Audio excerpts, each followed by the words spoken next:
Desde que ficou viúva, todo mundo repetia o mesmo conselho para Rosa. Não compra aquele barraco, mulher. Aquilo ali não é casa, é armadilha de defunto.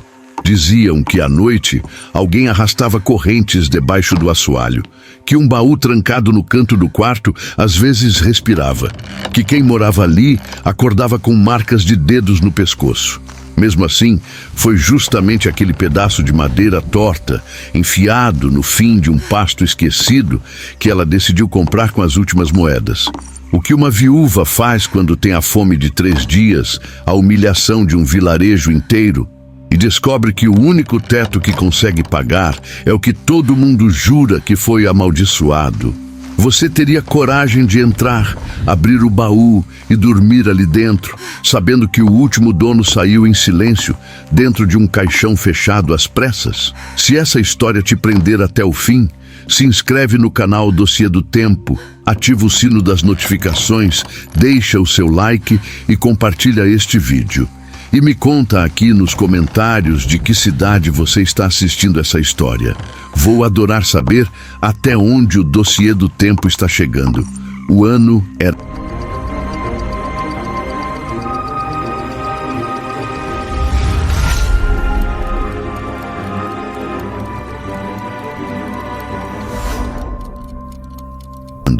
O ano era 1879.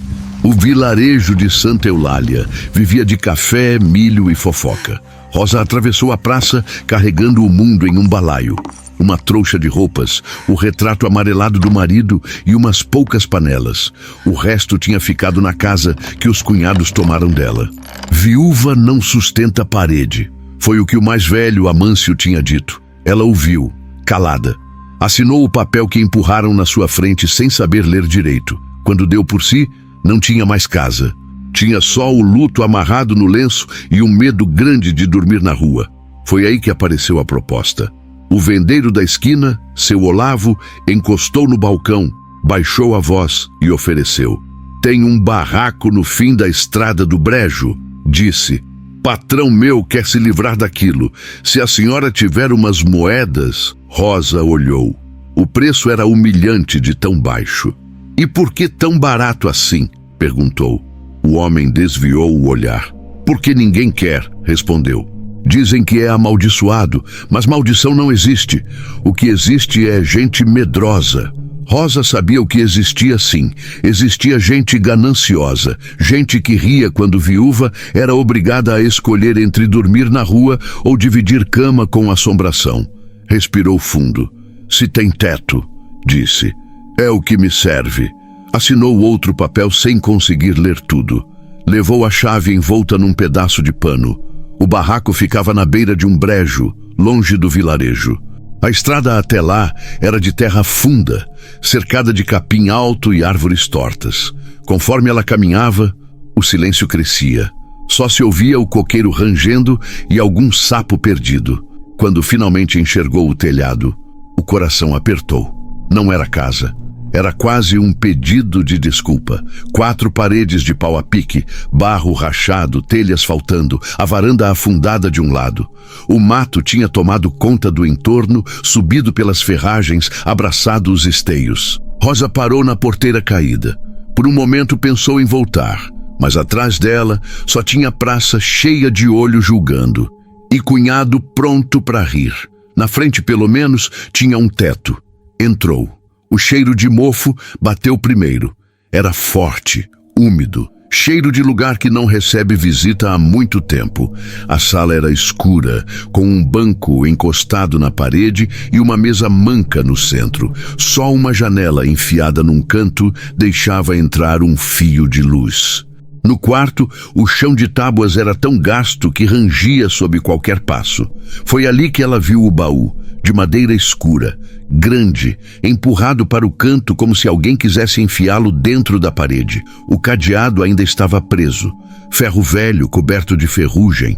Rosa sentiu a nuca arrepiar. Lembrou imediatamente da conversa na venda, das risadas cochichadas na praça. É naquele baú que mora a alma penada. Tinham dito 2 mulheres, achando que ela não estava ouvindo. Rosa se ajoelhou devagar. Passou a mão pela tampa. Não sentiu nada de quente nem de frio. Só pó. Se tiver alma penada aqui dentro, vai ter que dividir espaço com minha fome, resmungou. Mas por via das dúvidas, deixou o baú quieto. Tinha coisas mais urgentes. Varreu a sala com uma vassoura velha que encontrou atrás da porta. Sacudiu o colchão fino que estava sobre a cama de madeira. Cada movimento levantava uma nuvem de poeira e lembrança antiga. Quando terminou, já era quase noite.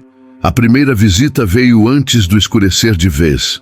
Uma mulher de cabelos presos em coque, vestido simples, parou na porta. "A senhora é a viúva nova?" perguntou. Rosa assentiu. "Sou", disse. "Rosa." A outra se apresentou. "Zefinha. Moro ali mais acima, perto da ponte. Vim ver se precisava de alguma coisa." "E também..." hesitou. "Também o quê?" Rosa insistiu. Zefinha baixou a voz. "Também para saber se o vendeiro contou tudo." Rosa sentiu o peso da frase. "Contou que ninguém queria o barraco", respondeu. "E que o dono antigo morreu aqui dentro." Os olhos de Zefinha ficaram sérios. "Não foi só isso", disse. "Seu Joaquim, o homem que vivia aqui, era guarda-livros do coronel. Sabia de muita coisa. Um dia, começou a dizer que ia mostrar umas contas para o juiz da comarca. 2 dias depois apareceu morto no chão desse quarto. Apontou na direção onde o baú ficava. Disseram que foi o coração, mas quem viu o corpo jura que a cara dele estava roxa, que nem de gente estrangulada." Rosa engoliu em seco. "E o baú?" perguntou. "Ah, o baú ninguém mexe", Zefinha respondeu. "Dizem que é dele e que desde a noite da morte, quem tenta abrir escuta uma voz cochichando no ouvido. Uns falam que é promessa não cumprida, outros que é alma presa ali dentro." Rosa apertou os dedos. "A senhora acredita?" Zefinha deu de ombros. "Eu acredito em gente ruim", falou. "O resto, não sei, mas se fosse comigo, eu não dormia com aquele troço no meu quarto, não." Antes de ir embora, ainda aconselhou: "Se ouvir barulho de coisa arrastando, reza baixo e não abre a porta para ninguém depois da meia-noite." Rosa sorriu sem graça. "Não tenho nem relógio para saber a hora." "Pois escuta o galo", Zefinha replicou. "Se ele já se calou e o céu ainda não clareou, é hora de ficar quieta." E foi embora, deixando para trás o cheiro de medo. A noite caiu de vez. Rosa acendeu a lamparina com mão trêmula. A chama pequena mal vencia o escuro das paredes. Jantou o que tinha, um resto de farinha com água e um gole de café frio. O estômago reclamou. O silêncio ali era diferente. Na casa dos cunhados sempre tinha gente rindo, panela batendo, criança berrando. Ali, o único barulho era o do brejo coachando lá fora. Quando o vento batia, a casa inteira gemia. Rosa sentou na beira da cama e olhou para o baú no canto. Parecia que ele a observava de volta. "Isso é besteira", disse para si mesma. "É só madeira." Mas o coração não acreditava tão fácil. Deitou, puxou o cobertor fino até o pescoço, fechou os olhos, tentou rezar. As palavras vinham trôpegas, embaralhadas com lembranças do marido caindo da carroça, da assinatura apressada na partilha, da risada dos cunhados. Quase adormeceu quando ouviu um arrasto, lento, pesado, vindo do chão do quarto. Abriu os olhos na mesma hora. O som se repetiu, como se alguém estivesse empurrando um móvel pelo assoalho. Rosa prendeu a respiração. O coração martelava tão alto que parecia que ia acordar o brejo inteiro. Virou o rosto devagar. A lamparina, prestes a se apagar, ainda jogava um pouco de luz no canto. O baú tinha se mexido. Não muito, só uns dedos, mas tinha. Ela sabia. As tábuas do chão marcavam. O risco de poeira, antes alinhado à parede, agora deixava ver um pedaço de assoalho limpo. Rosa engoliu em seco. "Deve ser rato", sussurrou. "Só pode ser rato." O barulho se repetiu. Dessa vez não foi arrasto. Foi um estalo, como se algo lá dentro tivesse batido contra a tampa. A lamparina apagou. O quarto mergulhou num escuro espesso.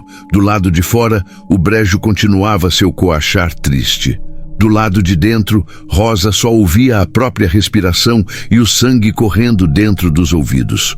Por um momento pensou em se levantar, correr até a casa de Zefinha, bater desesperada na porta, pedir abrigo, mas se imaginou cruzando o pasto no meio da noite, e atrás dela o vilarejo inteiro rindo no dia seguinte. Rosa, a viúva maluca, fugindo de Baú. Não, ficou. Puxou o cobertor ainda mais, mesmo sabendo que tecido nenhum protege contra medo. O barulho cessou. Quando o corpo cansou de tremer, o sono veio à força. A manhã seguinte trouxe um pouco de coragem. Luz sempre faz isso. O sol apareceu tímido, mas apareceu. Rosa levantou, esfregou o rosto, foi direto ao canto do quarto. O baú ainda estava ali, mais afastado da parede. Umas marcas arranhadas apareciam no chão, como se as ferragens da base tivessem raspado a tábua. Ela se abaixou. Passou os dedos por uma das marcas. Não era impressão, tinha alguma coisa errada. Se alguém quer me assustar, rosnou, mais para espantar o próprio tremor. Vai ter que trabalhar mais. Puxou o baú com força. Ele era pesado demais para uma pessoa só. Mas, centímetro por centímetro, ela foi arrastando até o meio do quarto. O cadeado enferrujado parecia olhar para ela como um olho morto. Foi até a cozinha, pegou uma faca, voltou. Forçou o ferro, cutucou a trava, tentou achar uma brecha. Nada. O cadeado parecia ter o mesmo humor dos cunhados, duro, fechado, sem piedade. De repente, uma voz soou na porta. Mexer com coisa que não é sua dá azar, viúva. Rosa levou um susto tão grande que quase derrubou a faca. Um homem estava parado na entrada. Roupas melhores, chapéu de feltro, botas limpas, a barba bem feita, o olhar que media as coisas como quem avalia preço. Ela reconheceu na hora. Era o coronel Nestor Valença, dono de metade das terras de Santa Eulália e também agora antigo dono daquele barraco. O senhor devia bater, ela disse, tentando manter a voz firme. Eu bati, ele respondeu. A senhora, que estava ocupada demais, puxando conversa com o morto, entrou sem pedir licença. Olhou em volta com desdém. Então é aqui que decidiu morar, comentou. Tem coragem. Ou desespero. Rosa respirou fundo. O que o senhor quer? Ele fingiu se distrair com uma rachadura na parede. Soube que a senhora se instalou, disse. Vim ver se está tudo em ordem. Os olhos dele, porém, não paravam de mirar o baú no meio do quarto. E esse trambolho aí? Perguntou. Melhor deixar onde estava. As coisas do falecido Joaquim não interessam para a senhora. Rosa percebeu a rigidez na voz dele quando falou o nome do antigo morador. Só quero ver se tem roupa que preste. Mentiu. Ou algo que eu possa vender. O coronel se aproximou mais. O cheiro de perfume caro tomou o quarto. O combinado foi a casa. Falou. O que está dentro desse baú me pertence. Rosa sentiu o estômago gelar. Não foi isso que seu Olavo falou. Respondeu, se esforçando para olhar direto nos olhos dele. Vendeiro é língua frouxa. Cortou o coronel. Presta atenção, viúva. Tem coisa que é melhor ficar enterrada. O que tinha nesse barraco já me deu trabalho demais. Os dois se encararam por um instante. Ali, Rosa percebeu uma coisa clara como o sol do meio-dia. O coronel não tinha medo de alma penada. Tinha medo do que estava trancado naquele baú. E isso, para ela, valia mais do que qualquer reza. Se o senhor tanto quer esse baú, ela disse devagar, por que vendeu a casa com ele dentro? Um sorriso fino surgiu no canto da boca dele. Porque ninguém ia querer se soubesse, respondeu. Agora, já que a senhora entrou, baixou um pouco a voz. Faça o seguinte, eu levo esse baú embora. A senhora finge que nunca viu. E em troca, eu deixo de cobrar aluguel por uns meses. Rosa sentiu o orgulho arder. Não era só o medo dele, era o jeito como oferecia. Como quem joga migalha para cachorro e espera que ele abane o rabo. Não, disse seca. O coronel arregalou um pouco os olhos. Como é? Não, repetiu. Comprei a casa, comprei o que tem dentro. Se o senhor queria tanto esse baú, não devia ter me vendido a chave. O silêncio pesou. Naquele instante, Rosa teve certeza de duas coisas. Primeiro, estava mexendo num ninho de cobra. Segundo, não ia recuar. O coronel apertou o maxilar. Viúva, falou agora sem disfarçar a irritação. A senhora não faz ideia de onde está enfiando o nariz. Virou-se para ir embora. Antes de cruzar a porta, deixou um aviso. Gente que abre o que não sabe costuma encontrar coisa que não consegue guardar. E saiu pisando forte. Rosa ficou sozinha novamente, só ela, o baú e o eco da ameaça. Naquela tarde, o vilarejo inteiro comentou a visita do coronel à casa da viúva. Zefinha apareceu de novo, aflita. O que ele quis? Perguntou. Rosa contou. Não tudo, mas o suficiente. Zefinha balançou a cabeça, desesperada. Minha filha, disse, se o coronel quer esse baú, é porque tem coisa aí dentro que vale mais do que ouro, e quem fica entre ele e o que é dele costuma sumir. Rosa ouviu, guardou, mas quando a amiga foi embora, trancou a porta por dentro e voltou para o quarto. O baú parecia ainda maior agora, no centro do piso. Chamava, desafiava. Ela se ajoelhou, puxou o cadeado para perto dos olhos. Viu ali, fininho, o sinal do antigo dono. J.M. Joaquim Mendes, homem que morreu sem conseguir mostrar suas contas para ninguém. Se tem alma penada aqui dentro, murmurou. Ela não quer me pegar, quer falar. Pegou a faca outra vez. Com mais calma, começou a forçar a fresta entre o arco do cadeado e a argola. Suava. Uma gota gelada escorria pelas costas. Lá fora, o sol começava a sumir outra vez. Depois de alguns minutos de luta, ouviu um tec. O ferro cedeu. O cadeado caiu no chão. Rosa sentiu as pernas ficarem moles. Por um breve instante, pensou em desistir. Mas a imagem do coronel oferecendo aluguel como isca acendeu a raiva. Segurou a tampa com as duas mãos, respirou fundo e levantou. O cheiro que saiu de dentro não foi de podridão, nem de enxofre, foi de papel velho, tinta seca. No fundo do baú, organizados com um cuidado quase doentio, estavam vários cadernos de capa dura, um maço de cartas amarrado com barbante e uma pequena pistola enferrujada. Não havia ossos, não havia crânios, não havia caveiras. O que Joaquim tinha guardado ali dentro não era alma penada. E quando Rosa puxou o primeiro caderno e viu quem eram os nomes escritos a lápis na primeira página, o sangue gelou. Porque naquela lista, com data, valor e observação ao lado, estavam quase todas as viúvas de Santa Eulália, incluindo o seu próprio nome. Rosa ficou olhando para o próprio nome, ali, no papel amarelado. Letra miúda, firme, Rosa, viúva de José Ribeiro. Valor, 0 cruzados. Observação, útil para desviar a atenção. O estômago revirou. Ela passou os dedos pela palavra útil. Não era dívida. Não era pagamento. Era como se alguém tivesse anotado que ela, sem saber, fazia parte de um plano. Folheou os outros cadernos. Cada página era uma facada. Nome de viúva. Data da morte do marido. Observação do acidente. Queda de cavalo. Febre repentina. Carroça virada na curva. Ao lado sempre o mesmo. Beneficiado NV ou Nestor Valença. O coronel. Os valores eram grandes, dinheiro que nenhuma daquelas mulheres tinha visto na vida. Rosa sentiu uma náusea subir.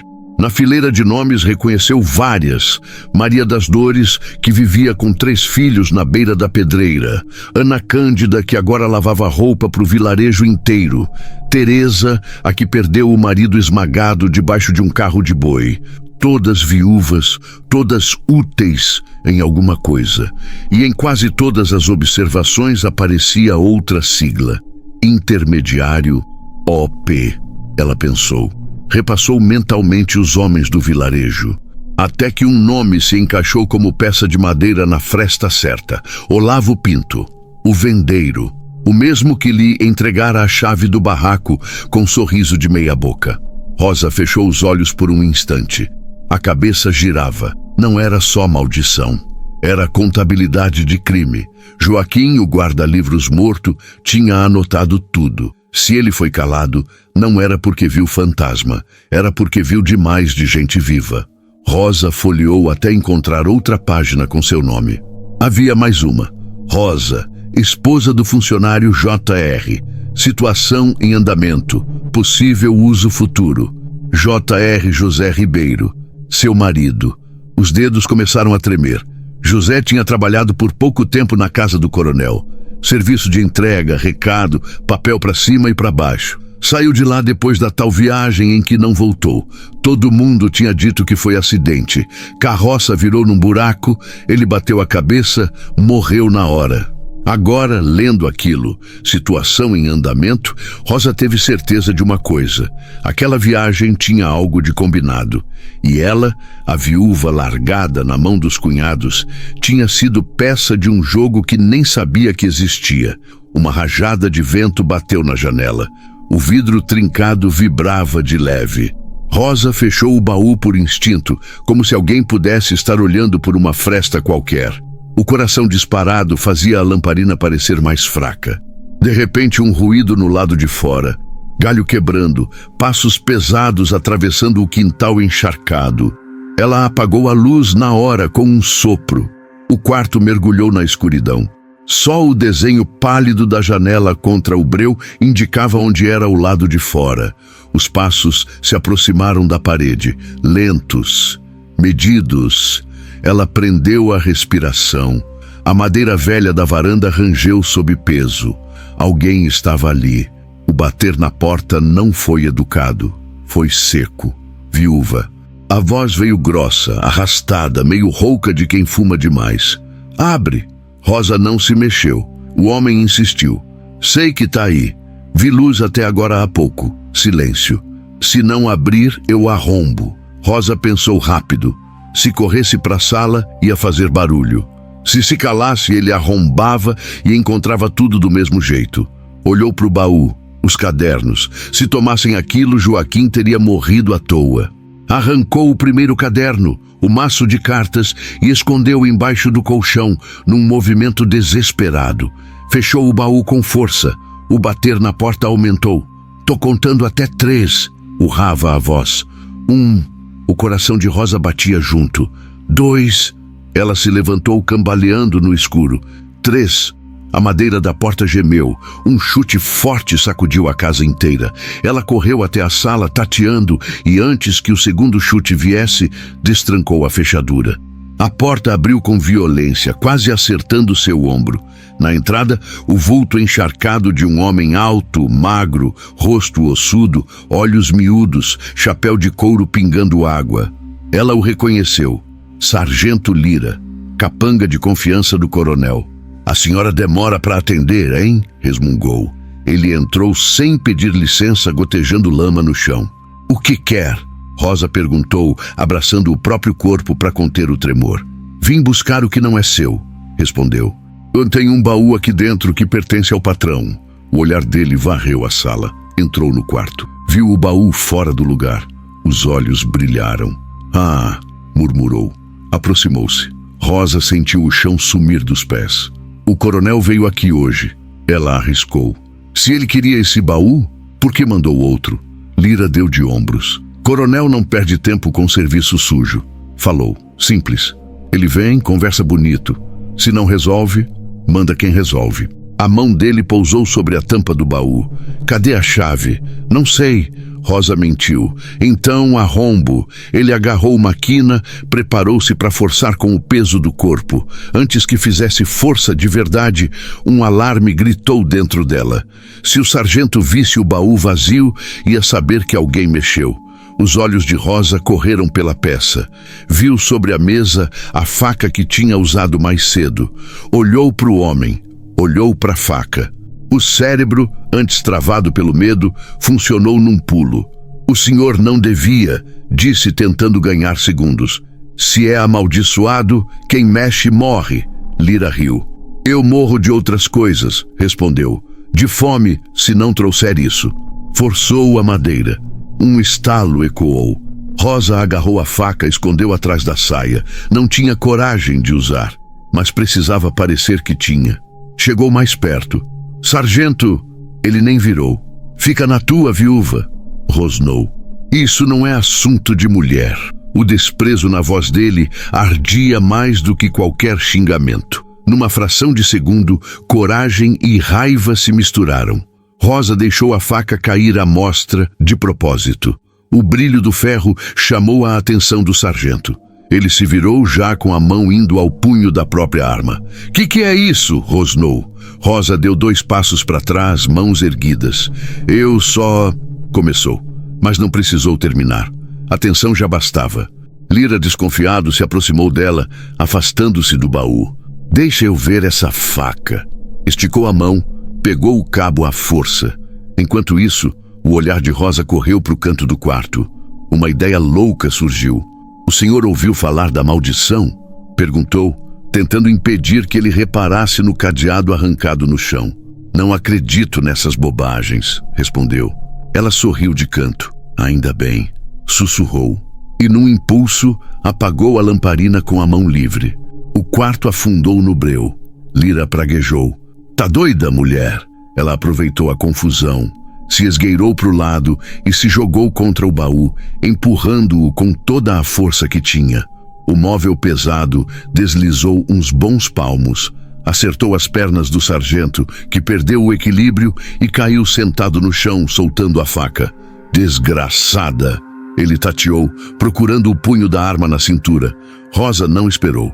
Correu para a sala, saiu pela porta ainda aberta e se jogou no escuro do quintal, sem olhar para trás. O barro gelado quase arrancou seus pés do chão. Correu até o matagal, se escondendo atrás de um tronco grosso de bananeira. Ficou ali, encolhida, respirando pela boca, ouvindo. De dentro da casa, o som de madeira batendo, praga sussurrada, passos pesados. O sargento demorou a entender o que tinha acontecido. Quando finalmente apareceu na porta, ofegante, lanterna na mão, examinou o quintal com atenção. A luz varreu o mato, passou por perto dela. Rosa se encolheu mais. A lanterna seguiu adiante, sem perceber a figura encolhida na sombra.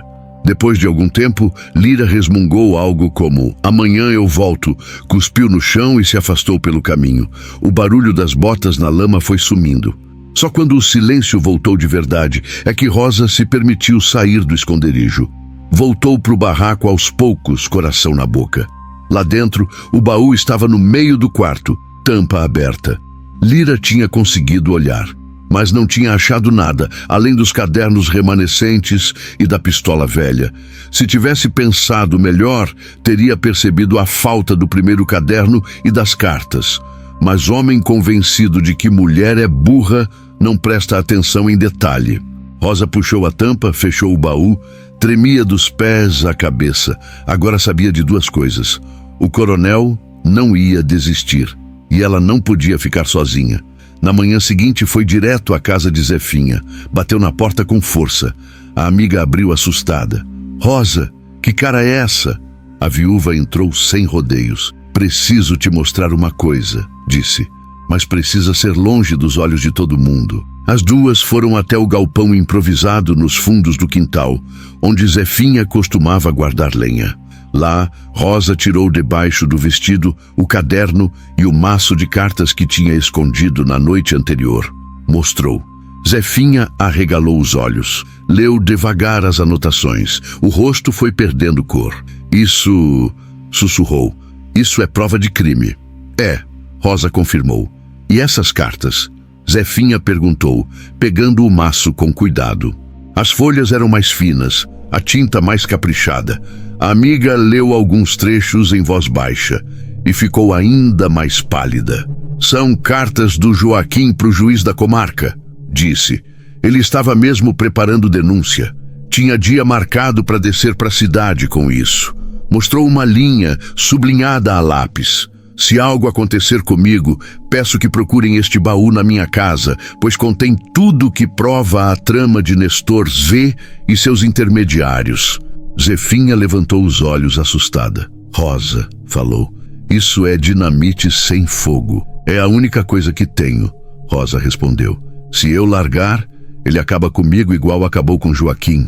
As duas ficaram em silêncio um tempo. Só se ouvia o vento batendo na lona do galpão. Por fim, Zefinha falou mais resoluta. A gente precisa de alguém que saiba o que fazer com isso. Quem? Rosa perguntou.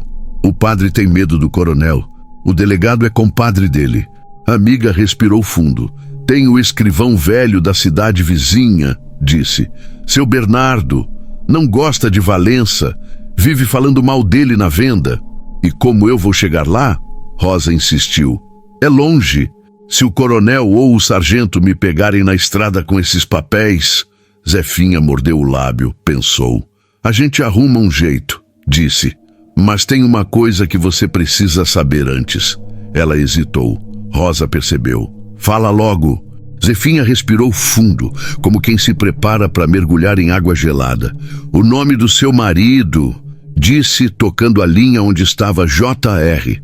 Não aparece só aí. Abriu o caderno em outra parte. Ali estavam anotações de valores menores entregues a pequenos funcionários. Pagamento a JR por transporte de documentos, JR ciente do risco. Rosa sentiu o chão fugir outra vez. Meu marido, sussurrou. Sabia? Zefinha não conseguiu encará-la. Não sei, respondeu. Talvez ele achasse que estava só levando papel. Talvez tenha desconfiado e pago com a vida. Rosa apertou os dedos, até as unhas doerem. Mais uma imagem veio à cabeça. A noite em que José saiu, dizendo que precisava fazer uma última entrega para o coronel. O jeito estranho como ele beijou sua testa, mais demorado do que de costume. Será que ele sabia que talvez não voltasse? Ou será que foi jogado numa emboscada sem entender nada? E ele sabia, murmurou. Não vou ter chance de perguntar. Fechou o caderno com força. O que eu sei é que, seja como for, quem decidiu o fim dele foi o mesmo homem que agora quer me calar. Zefinha assentiu. Então a briga é sua, disse. Mas eu não vou deixar você ir sozinha. As duas passaram a tarde combinando um plano. A ideia era simples no papel. Arranjar uma carroça velha, sair antes do amanhecer, cortar caminho por uma trilha menos usada, chegar à cidade vizinha antes que alguém do vilarejo notasse. Mas, na vida real, nada era simples. Precisariam de cavalo, de dinheiro para pagar o escrivão, de explicação se alguém perguntasse. Eu posso vender uma cabra, Zefinha ofereceu. Com o dinheiro a gente paga o frete. Rosa não queria. Já fizeram viúva pagar demais, disse. Mas naquele momento, orgulho não enchia a barriga nem garantia justiça. Aceitou. Marcaram de sair 2 dias depois. Tempo suficiente para evitar levantar suspeita. Tempo demais para quem dormia com um baú no quarto e um coronel de olho. Naquela noite, o barraco da beira do brejo parecia menor. As paredes se fechavam sobre Rosa. Ela deitou, mas não dormiu direito. Cada estalo da madeira parecia passo. Cada sombra na janela, olhar. Em determinado momento, jurou ouvir de novo o arrastar do baú. Levantou num salto, acendeu a lamparina. O baú estava no mesmo lugar, mas em cima dele havia algo que não estava antes. Um pedacinho de papel dobrado, com a letra torta de gente quase analfabeta. Para, ou o próximo caixão sai daqui. Rosa sentiu os olhos queimarem, não de choro, de raiva. Alguém tinha entrado enquanto ela cochilava. Alguém que sabia andar na ponta dos pés, aproveitar o medo de assombração para esconder o próprio crime. Não é fantasma que escreve bilhete, rosnou. Pegou o papel, amarrotou, guardou junto dos cadernos. Se fosse morrer, ia morrer sabendo. No dia seguinte, 2 coisas aconteceram. A primeira, logo cedo. Uma carroça simples estacionou perto da venda. Ninguém estranhou. Zefinha desceu, vendeu a cabra, comprou algumas coisas, falou de banalidades. Por trás da conversa, combinou com um tropeiro de confiança a hora da partida para a cidade vizinha. A segunda coisa aconteceu mais tarde. Uma gritaria cortou o ar do vilarejo. Rosa, que estava procurando lenha atrás do barraco, ouviu de longe. Gritos, gente correndo, choro. Um tempo depois, Zefinha apareceu na porta da casa, branca como cal. O que foi? Rosa perguntou com o coração já vindo na boca. A amiga demorou a conseguir falar. Mataram o vendeiro. Disse enfim. Seu Olavo. Rosa arregalou os olhos. Como? Disseram que foi ladrão. Zefinha respondeu ainda ofegante. Mas só roubaram uma coisa. O quê? O livro caixa da venda. Silêncio. Rosa não precisou de mais explicação. Se Joaquim tinha anotado os crimes do coronel, Olavo certamente tinha anotado o dinheiro que circulava na mão dos intermediários. Alguém estava limpando as pontas soltas. E a próxima ponta, ela olhou para o próprio barraco. Para o baú quieto no canto. Para a estrada que levava ao brejo, onde qualquer corpo podia ser jogado sem testemunha. A pele arrepiou inteira. A maldição, ela já tinha certeza, não vinha de alma penada. Vinha de gente em carne e osso que sabia matar na surdina. E que agora sabia também que uma viúva sem nada tinha nas mãos o que podia derrubá-los.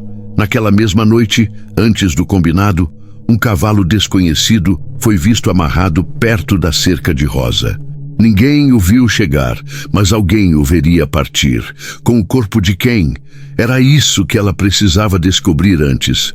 Naquela noite o cavalo continuava amarrado na cerca, quieto demais. Rosa apagou a lamparina cedo, fingindo que ia dormir. Mas ficou sentada na beira da cama, olhos acostumando ao escuro, ouvindo o brejo respirar. De vez em quando, um relincho baixo cortava o silêncio. Não era bicho perdido, era animal de gente. Ela foi até a janela, devagar, cuidando para não fazer o assoalho gemer. Entre as frestas da madeira, viu apenas um pedaço de sombra, o contorno do cavalo, nada do dono, até que uma brasa apareceu no escuro, um pontinho laranja, acendendo e apagando. Alguém fumava encostado no tronco de uma árvore pouco adiante da cerca. O homem tragava, soltava fumaça para o alto, como se tivesse todo o tempo do mundo. Quando virou um pouco o rosto, Rosa reconheceu o recorte do chapéu, o jeito de segurar o cigarro. Sargento Lira. Ele estava de vigia, esperando o momento certo. Talvez o coronel tivesse mandado voltar de madrugada. Talvez quisesse pegar Rosa dormindo, sumir com ela e com o baú, jogar tudo no brejo, inventar que a viúva perdeu o juízo e se afogou sozinha. Ela se encolheu na janela, coração acelerado. Pensou em correr para a casa de Zefinha. Mas imaginou o sargento vendo o movimento, atirando na sombra. Ficou quieta. Depois de um tempo, ele montou no cavalo, devagar. Não parecia apressado. Cavalgou de volta em direção ao vilarejo, levando consigo o cheiro de fumo e ameaça. O cavalo, porém, continuou amarrado. Rosa só entendeu depois. Lira queria voltar a pé, pela parte de trás, sem ninguém perceber, quando a madrugada estivesse mais funda. E voltar montado, levando o que quisesse levar. Assim que o som dos cascos sumiu, Rosa correu. Atrás da casa, pelo caminho de mato que Zefinha já conhecia. Bateu na porta da amiga com urgência. Ele veio, disse sem respirar direito. O sargento amarrou o cavalo na minha cerca e foi embora a pé. Zefinha arregalou os olhos. Então não dá mais para esperar 2 dias, concluiu. Ou a gente some daqui antes dele voltar, ou some da vida. As duas olharam uma para outra, sem precisar de mais palavra. A carroça? Rosa perguntou. Tá no galpão do tio Mané, respondeu Zefinha. Ele empresta, mas se encrenca descobrir, ele não vai descobrir. Rosa cortou. Quando a gente estiver de volta, ou quando tudo acabar, a gente devolve. A madrugada ainda mal tinha começado quando as duas surgiram na sombra do barraco. Rosa, com o lenço apertado na cabeça, coração na boca. Zefinha, segurando uma lamparina tapada com as mãos, só um filete de luz escapando. Amarra esse aí, disse apontando para o cavalo do sargento. Elas soltaram o nó antigo, prenderam o bicho na traseira da carroça emprestada. Na frente, um cavalo magro, de Zefinha, já resfolegava, inquieto. Vai aguentar? Rosa perguntou, fazendo carinho no pescoço do animal. Vai ter que aguentar, a amiga respondeu. Carregaram o baú? Não, seria peso demais e chamar atenção demais, mas Rosa enfiou no seio o caderno e as cartas de Joaquim. O resto ficou escondido numa abertura entre as tábuas do assoalho, coberto com pano e farinha. Se eu não voltar, disse, olhando para o buraco, Alguém um dia encontra. Você vai voltar, Zefinha assegurou. Subiram na carroça. O mundo ainda era só sombra e cheiro de terra fria. Quando as rodas começaram a girar, o som de madeira rangendo pareceu mais alto do que nunca.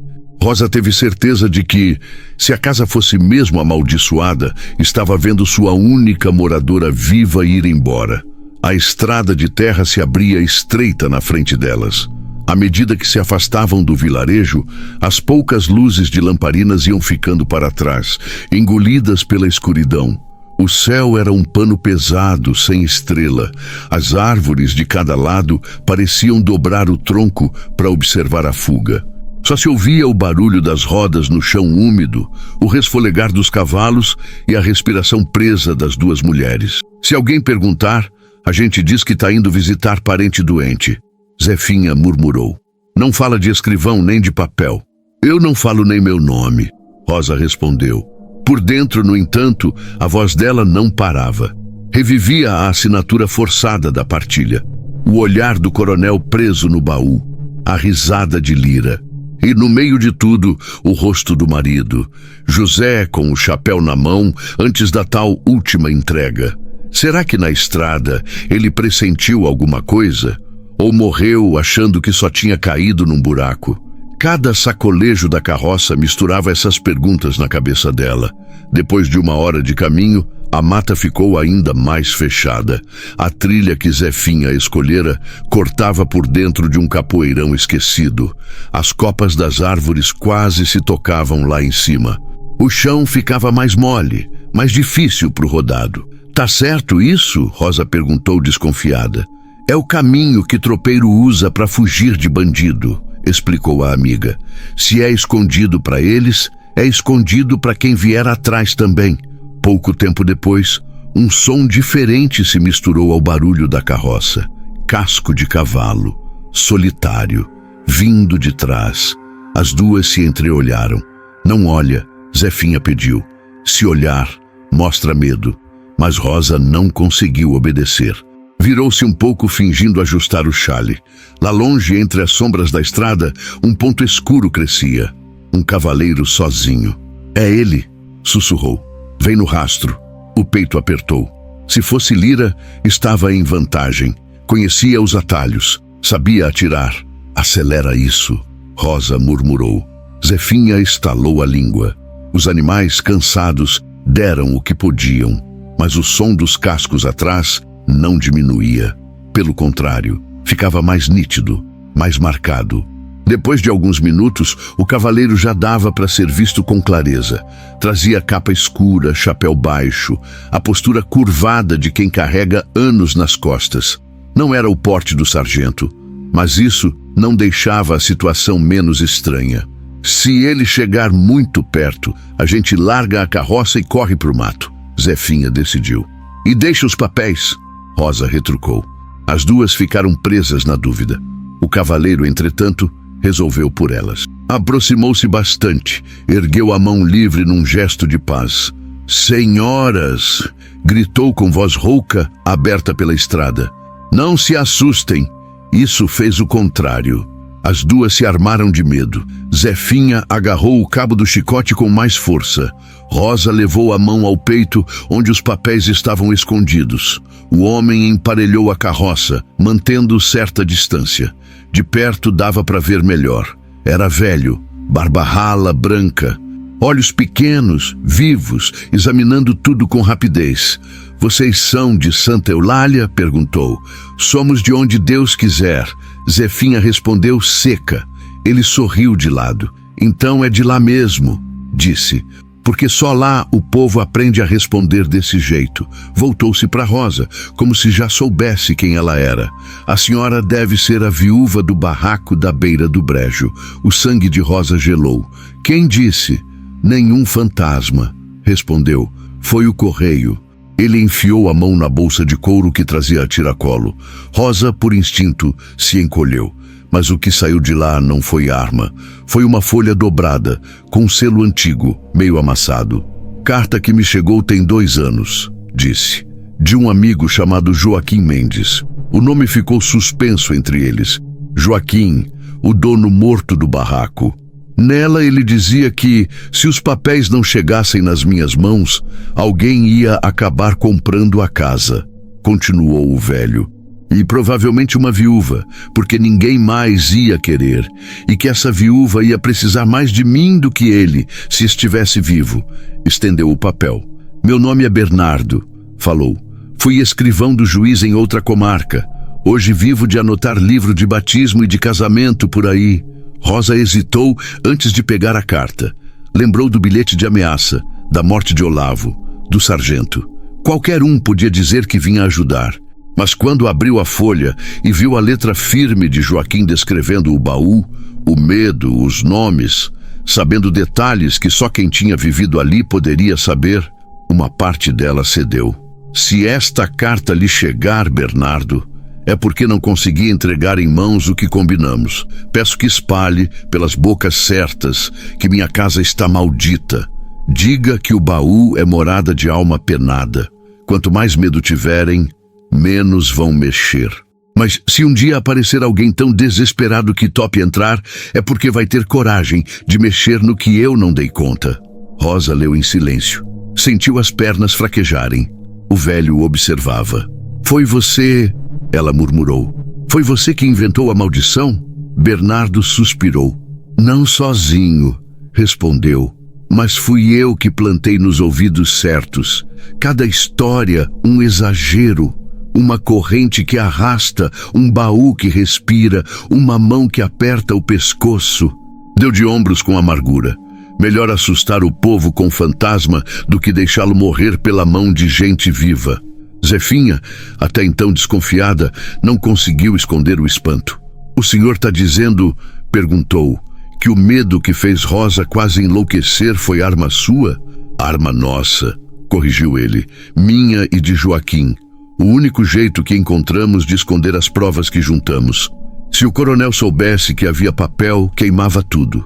Então deixamos o baú debaixo do nariz dele, mas embrulhado em lenda. Rosa sentiu algo estranho, raiva, alívio e um terceiro gosto, que não sabia nome. E eu, retrucou. Eu entrei nesse embrulho sem saber. Bernardo assentiu. E ainda assim, abriu o baú. Disse, outras pessoas teriam fugido na primeira noite de barulho. Você ficou. Ele encostou o cavalo na carroça, baixando a voz. Joaquim dizia que o verdadeiro inimigo não era o coronel, era o medo. O medo que faz todo mundo ver maldição onde tem crime. E se calar. Aquelas palavras bateram fundo. O inimigo que fazia Rosa tremer não era só Valença.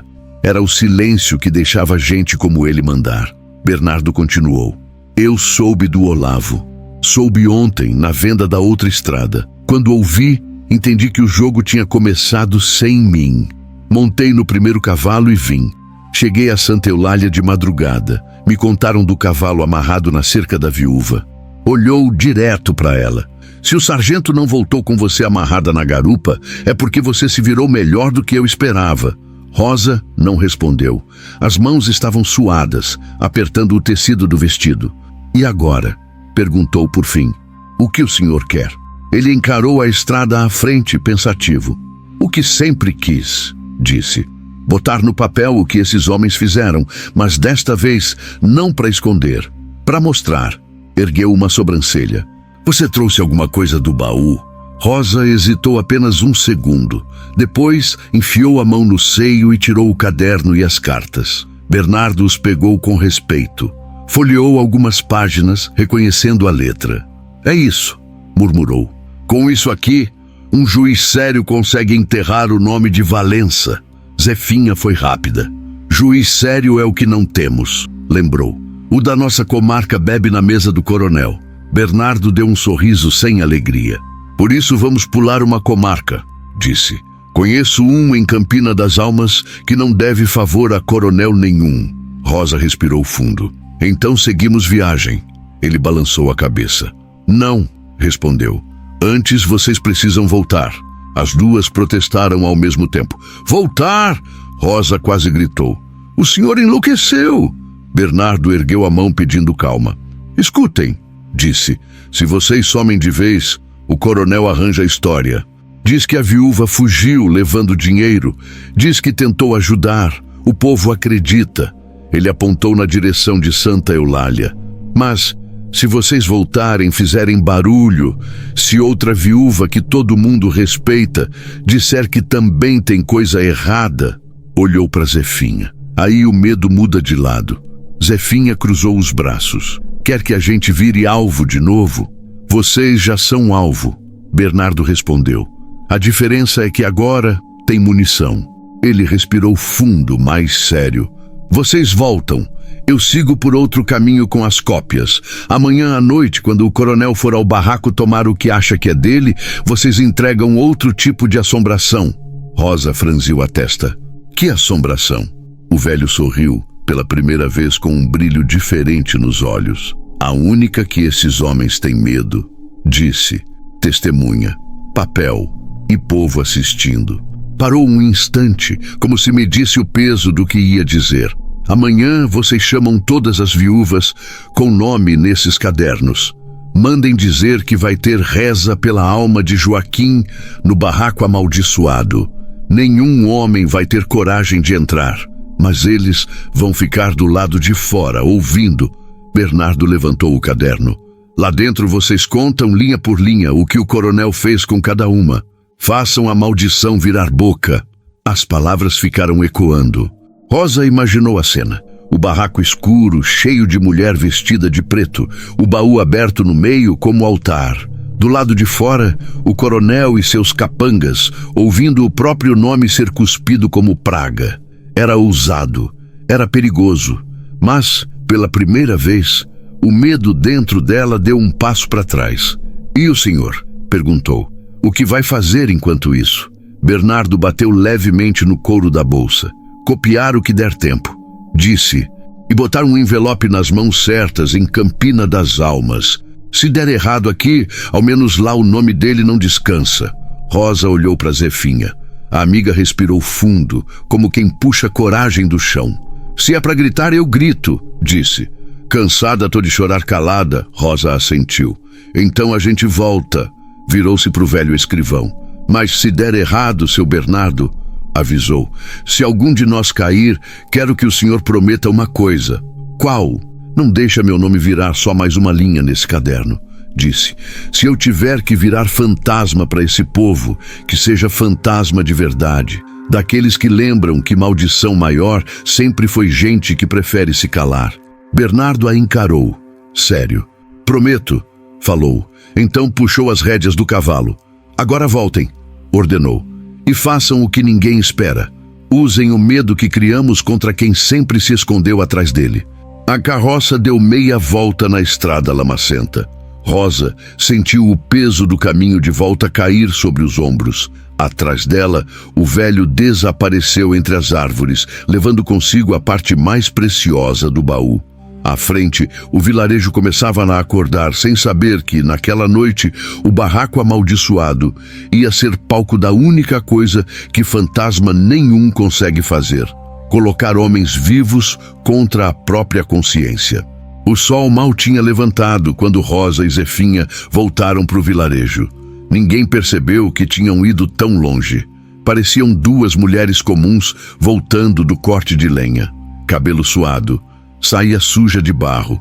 Por dentro, porém, traziam outra coisa, um plano. E a certeza de que iam cutucar um ninho de cobra com a mão nua. O dia foi gasto em sussurro. Primeiro foram à casa de Maria das Dores. Hoje à noite vai ter reza pela alma de Joaquim, lá no barraco amaldiçoado, disse Rosa. E pela nossa também. A mulher arregalou os olhos. Eu? Perguntou. Rezar naquele lugar? Zefinha completou. Vamos pedir luz para as viúvas todas, para quem perdeu o marido em acidente que ninguém soube explicar. Maria engoliu em seco. Que horas? Depois da novena, respondeu Rosa. E sem homem junto. A mesma cena se repetiu na casa de Ana Cândida, de Teresa, de mais umas 6 mulheres que Rosa conhecia pelo olhar cansado nas filas da venda. Todas tinham história parecida. Maridos que saíram para trabalhar e não voltaram. Enterros apressados. Caixão fechado. Quando ouviam reza no barraco amaldiçoado. tremiam. Quando Rosa acrescentava por quem morreu e por quem foi deixada para trás, topavam.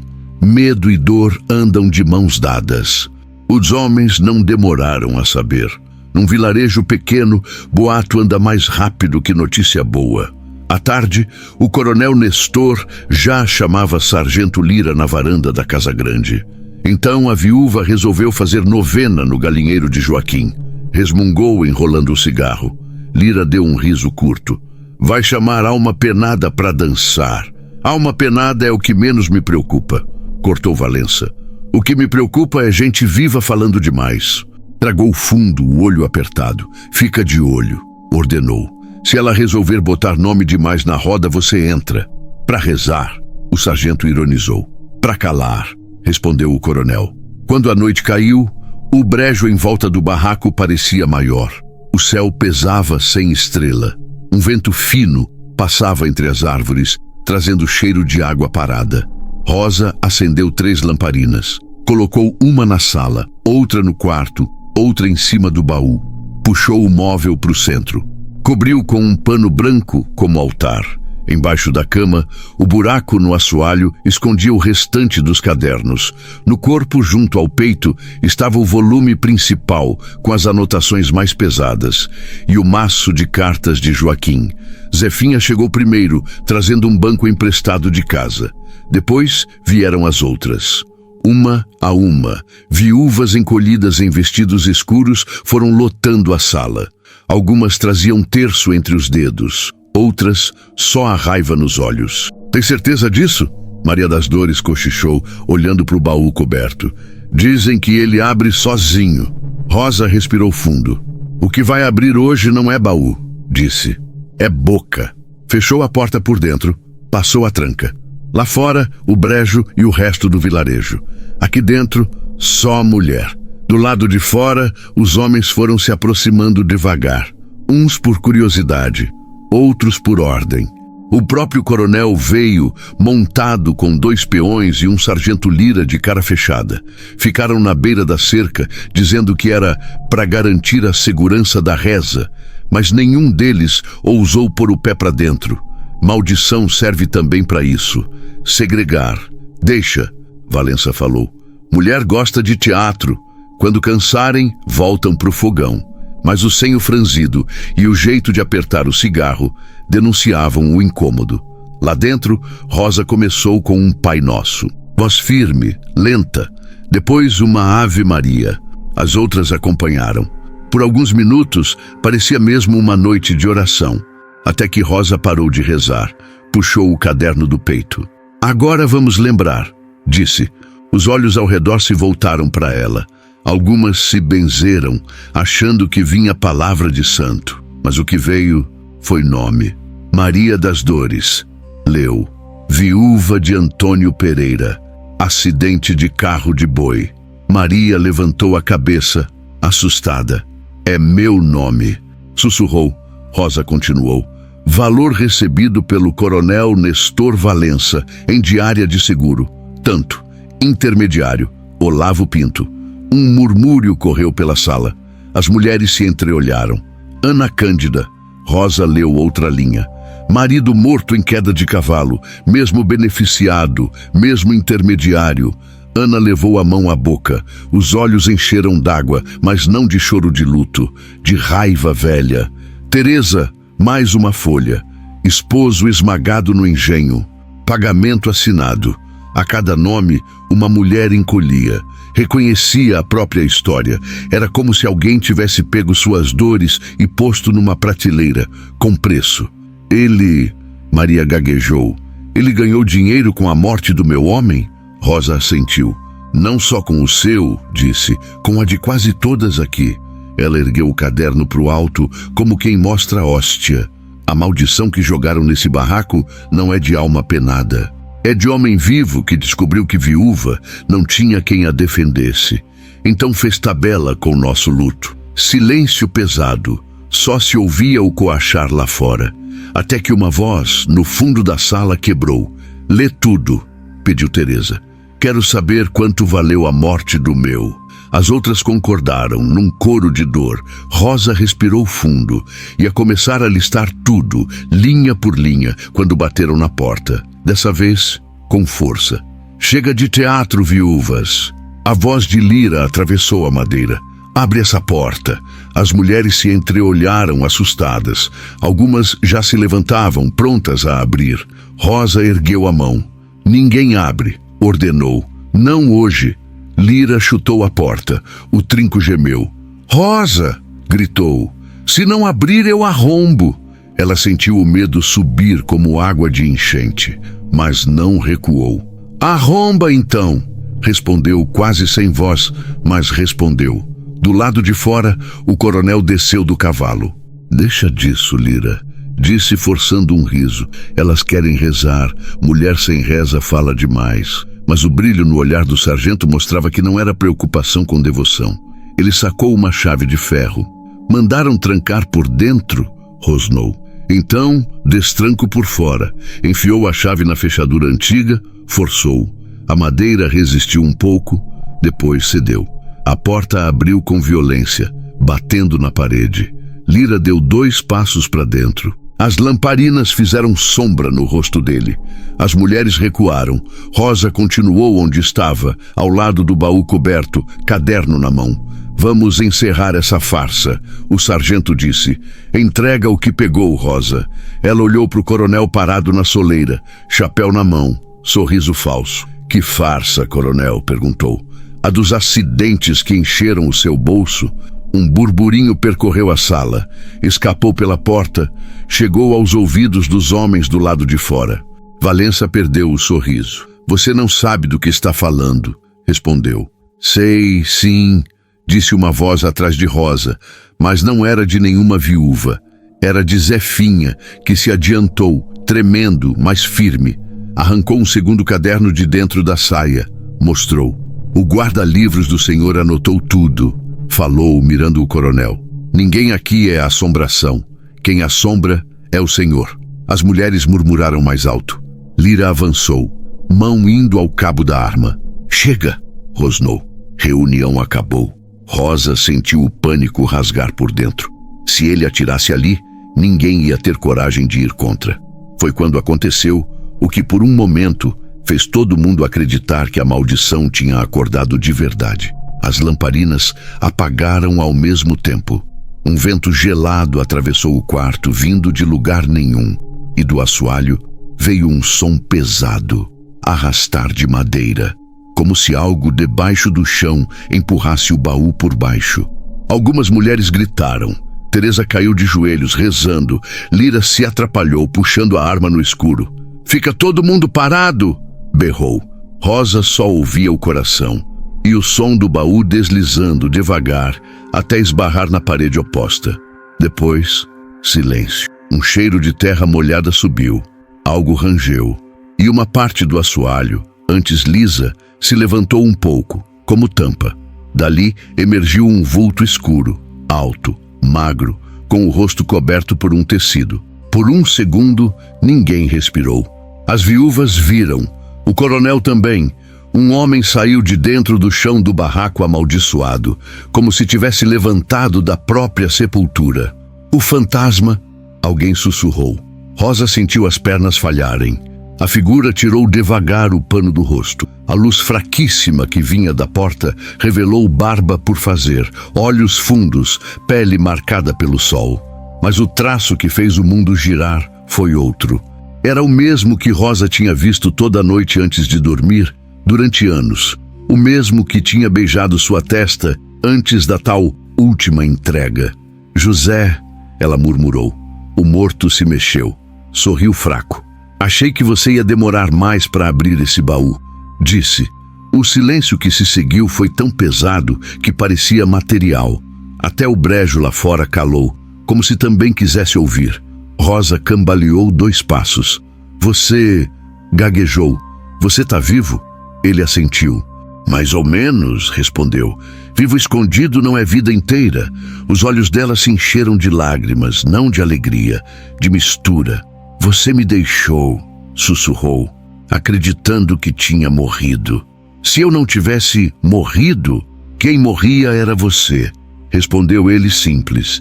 Virou o rosto para o coronel, que ainda estava na porta. Branco como cal, incapaz de fingir calma. Não é, coronel? Valença tentou se recompor. Isso é absurdo, rosnou. Eu vi o caixão. Eu paguei o enterro. José deu uma risada seca. Pagou barato então, disse, porque lá dentro não tinha meu corpo, não. Explicou sem pressa, como quem finalmente tira um peso do peito. Joaquim e Bernardo tinham descoberto, tempo antes, que o coronel usava seguros de carga e de vida para enriquecer com acidentes planejados. Precisavam de alguém de dentro para juntar prova. José, empregado humilde da Casa Grande, vira coisa demais nos recados. Foi ele quem procurou Joaquim primeiro, quem contou das viagens estranhas, dos papéis que o coronel mandava rasgar, dos recibos que sumiam. Passou a copiar tudo, guardava num baú velho. Quando Valença começou a desconfiar, Joaquim avisou: ele vai te matar, rapaz, do mesmo jeito que mandou matar os outros. Foi então que Bernardo entrou no jogo. Combinou com o coveiro um caixão fechado, um corpo qualquer vindo do hospital da cidade vizinha. Escreveram J. R. na cruz. Deixaram Rosa chorar em paz, sem saber que chorava um desconhecido. José, enquanto isso, se escondeu. Primeiro em sítios afastados, depois em buracos de mato. Até que Joaquim, pego de surpresa certo dia, apareceu realmente morto, com a cara roxa. A partir daí, fui eu o fantasma, disse José. Vinha aqui de madrugada pelas tábuas soltas que sabia desde a época que a gente se escondia de chuva. Empurrava o baú, fazia barulho, deixava bilhete. Olhou para Rosa, culpado. Eu precisava que ninguém mexesse nisso antes da hora. E precisava que você ficasse longe do coronel. Do jeito que você é teimosa, ia acabar indo jogar esses papéis na cara dele sozinha. Ela lembrou do bilhete amassado. Para, ou o próximo caixão sai daqui. Foi você? Perguntou, engolindo a raiva. Fui, admitiu. Eu sei que foi duro, mas era o jeito que eu tinha. Rosa sentiu vontade de bater nele e abraçar ao mesmo tempo. Enquanto isso, o sargento Lira tentava recuperar o controle da situação. Tudo isso é história mal contada. Rosnou, arma em punho. Falso morto, falso vivo, falso escrivão. O que vale é quem manda aqui. Apontou o revólver para José. Se você não morreu antes, termina de morrer agora. Antes que puxasse o gatilho, um estampido ecoou da porta. Não foi o da arma dele. A madeira perto da mão de Lira estilhaçou. O sargento, surpreso, deixou o revólver cair. Na entrada, além do coronel, agora havia mais gente. 3 homens de farda diferente. E um velho de rosto conhecido, segurando uma espingarda de caça, que tremia um pouco nas mãos pela idade, mas ainda sabia apontar. O próximo tiro não erra, disse Bernardo, entrando. Atrás dele, um dos soldados carregava um documento enrolado. Em nome da comarca de Campina das Almas, anunciou. Ordem de prisão preventiva para Nestor Valença e seu funcionário Lira por suspeita de fraude, homicídio e falsificação de documentos. O coronel abriu a boca, indignado. Vocês não têm jurisdição aqui, gritou. Bernardo sorriu de canto. Tem, sim, disse. Quando o crime atravessa a estrada e mata gente em 2 comarcas, a briga deixa de ser só sua. Os soldados avançaram. Um segurou Lira, ainda atordoado. Outro tomou o revólver do chão. As viúvas, espremidas no canto, assistiam sem entender direito como uma reza tinha virado quase tribunal. Rosa sentia o mundo girar. Marido vivo, escrivão armado, coronel algemado. Era muita coisa para uma noite só. Valença, mesmo com as mãos presas, ainda tentou impor a velha autoridade. Vocês acham que papel derruba sobrenome? Rosnou.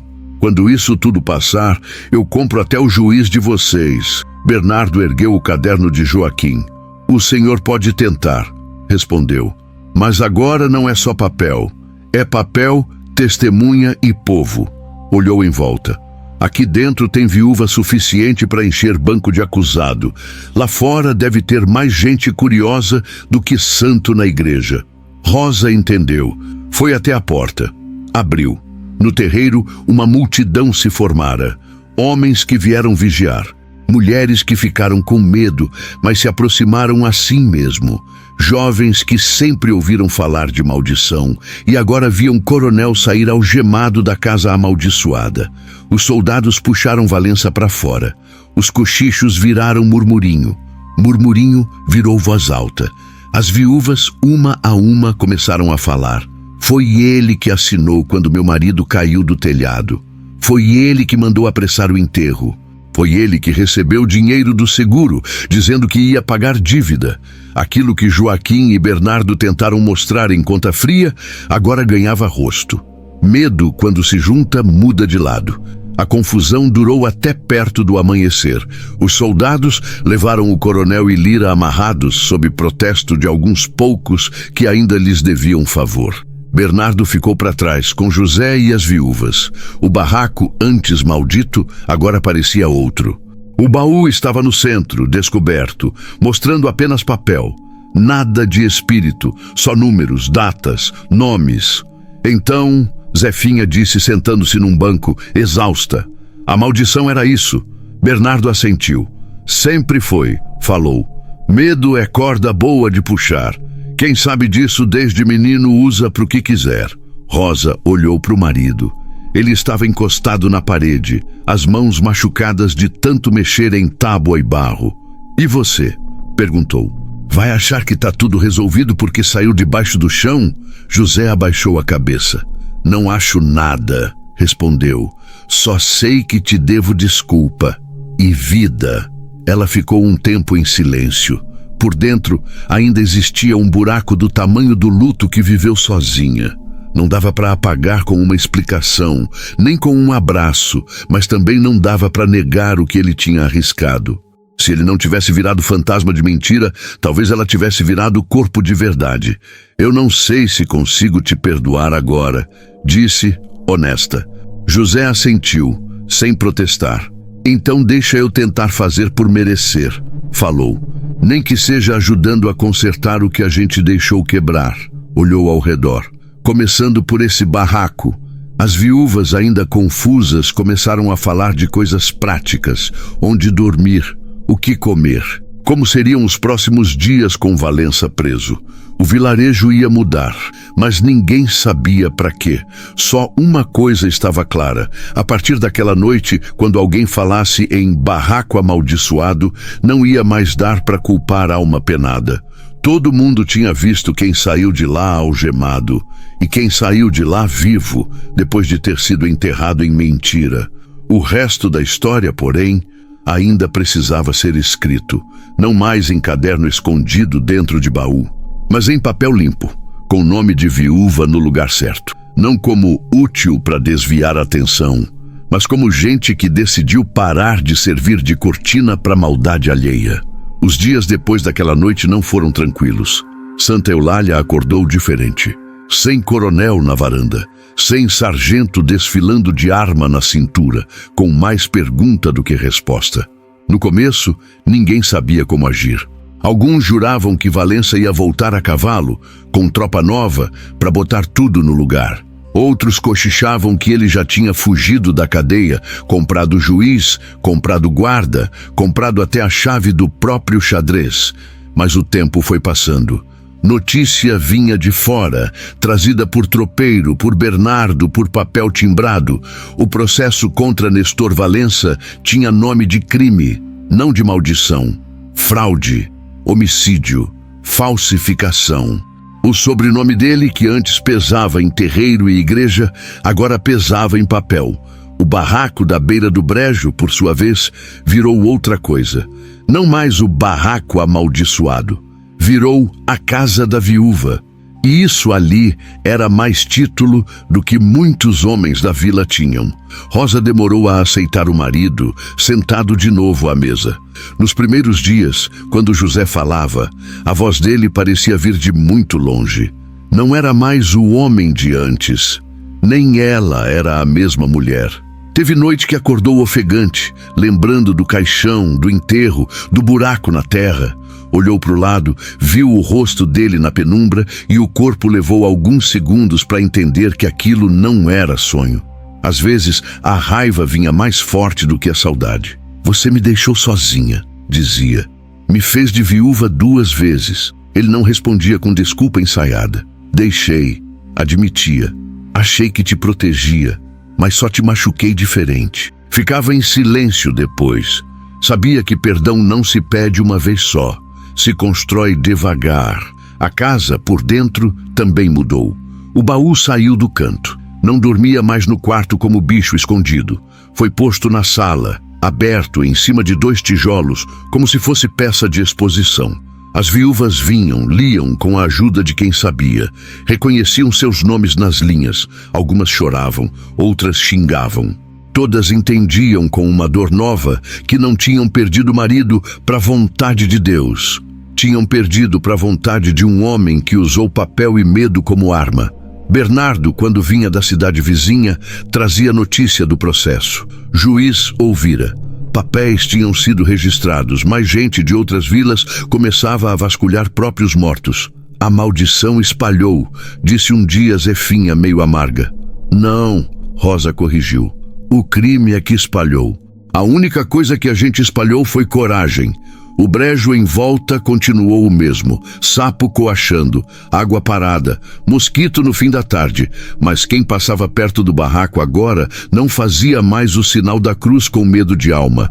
Às vezes, até parava na cerca. Rosa, chamavam. Tem lugar para mais uma na roda? Ela respondia que sim. À noite o barraco recebia gente, nem sempre para falar de morte. Às vezes, para dividir pão, café, conselho. Quem antes tinha medo de pôr o pé ali, passou a levar filho para aprender letra com Bernardo, que resolveu passar mais tempo em Santa Eulália do que andando de comarca em comarca. O velho escrivão ganhou um canto na casa. Dizia que, depois de passar a vida escondendo papel, era bom ver folha servir para a coisa certa. E o tal fantasma do baú, o som de arrasto de noite acabou.